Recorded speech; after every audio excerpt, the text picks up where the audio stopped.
Viewers நாங்களோட Lakshmi நீங்கள் பதிரகிறது 0 Lakshmi. S, ரெண்டு இம்பார்ட்டண்டான விஷயம் இந்த வீடியோவில் பார்க்கலாம்.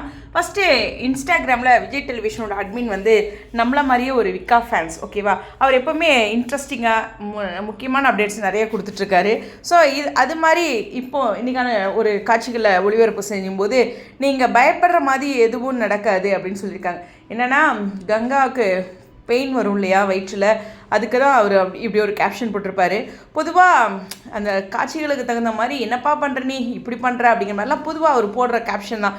பட் இந்த கேப்ஷன் வந்து எல்லாத்துக்கும் ஒரு ஆறுதலாக சொல்லியிருக்க மாதிரி இருக்குது. இன்னொரு உங்களுக்கு ஆறுதலும் சொல்கிறேன். இதுக்கு அடுத்த ஷூட்டு தான் வந்து இங்கே பசு வீட்டில் நம்ம நிவினும் குமரனும் இருக்காங்க. குமரனும் நிவினும் இருக்காங்க. ஸோ இதில் ஹாப்பியாக அங்கே எதுவும் இல்லை அப்படிங்கும்போது தான், அதாவது ஹாப்பியாக தான் இருந்திருக்கும், எதுவும் நெகட்டிவாக இல்லை அப்படிங்கிறனால தான் குமரன் அங்கே வர்றாரு, ரைட்டா? ஸோ இந்த ஒரு விஷயம். அடுத்து சித்தி வந்து இங்கே பதில் சொல்லும்போது காவேரி கிட்ட சொல்கிற ஒரு விஷயம் என்னென்னா, தாத்தாக்கிட்டையும் காவேரிக்கிட்டையும் என்னுடைய கணவர் வந்து அவரோட பையன், அதாவது அவங்களோட பையனோட வாழ்க்கையை பற்றி பேசி நீ விஜய்க்கு சப்போர்ட் பண்ணிட்டு போயிட்டீங்கன்னா பையன் வாழ்க்கை போயிடும் அப்படிங்கிற மாதிரி சொல்லியிருக்காங்க அப்படின்ட்டு சொல்லியிருப்பாங்க.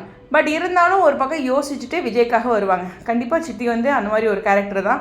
ஸோ இந்த இடத்துல விஜய்க்கு சப்போர்ட்டாக அவங்க போலீஸ் ஸ்டேஷன் வராங்க. ஆனால் எனக்கு இதுக்கு இடையில காவேரி வெண்ணிலா கிட்ட பேசுகிற கதை தான் புரியல. சித்தி கொஞ்சம் ஒரு வேளை வரதுக்கு டிலே பண்ணி சர்ப்ரைஸாக வருவாங்களா அப்படிங்கிறது தெரியல. ஸோ அந்த மாதிரி ஒரு சம்பவம் இருக்குது. இதுக்கு மேலே நம்மளுடைய பாலா அவர்கள், அதாவது வெண்ணிலாவுடைய மாமா இருக்காங்க இல்லையா, அவர் சீரியல் நேம் மறந்துருச்சு, டக்குன்னு வரல.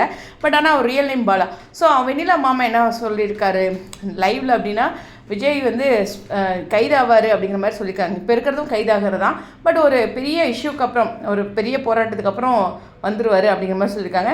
இதுக்கப்புறம் விஜய் வந்து ஷூட்டிங்கில் இருக்கிற மாதிரியும் அப்டேட்ஸ் இருக்குது, ஓகேவா? ஸோ இதனால் விஜய் வந்து வெளியில் வந்துடுவார் அப்படிங்கிற ஒரு விஷயம் தெளிவாக தெரியுது. இது ஒரு ஹாப்பியான விஷயம் தான். பட் இருந்தாலும் இந்த காவிரியும் வெண்ணிலாவும் பேசினாங்களே, அந்த சீனை தவிர்த்துருக்கலாம். எதுக்காக அந்த சீன் வச்சுருக்காங்கன்னு தெரியல. அந்த சீன் ஆழமாக வரப்போதா அப்படிங்கிறத வரக்கூடிய நாளைக்கு எபிசோடில் பார்த்துக்கலாம்.